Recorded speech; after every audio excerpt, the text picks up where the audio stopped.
Good afternoon, Iraq family. As I mentioned last week on these weekly video blogs, I'm going to be taking some time to go through some quotes that have stuck out to me over the years. It's something that I like. I like them because they're like proverbs. They're truth wrapped up in a small saying that's easily to remember. And they've impacted my life in various ways over the year. And so I'm sharing them with you in the hopes that you'll be impacted as well. The quote that I want to share with you today is from someone named Groeschel, a pastor in the southern U.S. He teaches a lot on leadership. And about 3 to 4 years ago, I was listening and I heard him say this: your life is always moving in the direction of your strongest thoughts. Your life is always moving in the direction of your strongest thoughts. And he proceeded to talk about that what we do, how we act, is predicated by what we think about.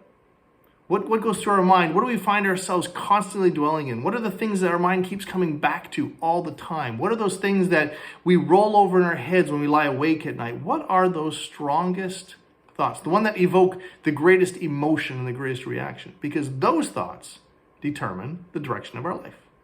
And so it causes me to ask the question, what are those strong thoughts? What are those thoughts in my life that are determining the direction of my life? Because they do. They change. And this is not new. Paul said this in Romans. He said we were supposed to transform ourselves by renewing our mind.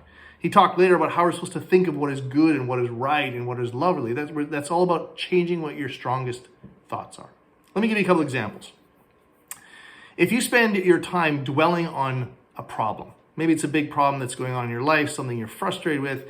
And if all your time is spent thinking about the problem and how big the problem is and how the problem is unfair and how the problem shouldn't be that way, we begin to get depressed or worried or bitter or angry. But if instead our strongest thoughts are focused on, okay, we have a problem, how do I deal with it? What are some solutions to the problem? All of a sudden our actions and our attitudes and our emotions begin to change. If we think prominently about being a victim, I've been a victim and I'm going to be victimized again, or someone's done this, and we feel sorry for ourselves, we'll actually begin to act and live like victims and victimize other people.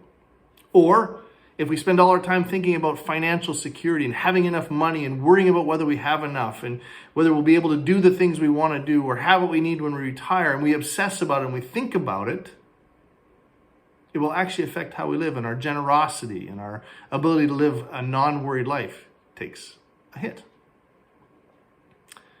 The direction of your life is determined by your strongest thoughts. So what are your strongest thoughts? That's the question that occurs to me. And since you're the only one in control of your thoughts and other people aren't, then it really is up to us to work that out with the Holy Spirit and with God. And I would ask you this question: if your life is moving in the direction of your strongest thoughts, then are your thoughts leading you to where you want to go, or where Jesus would have you go?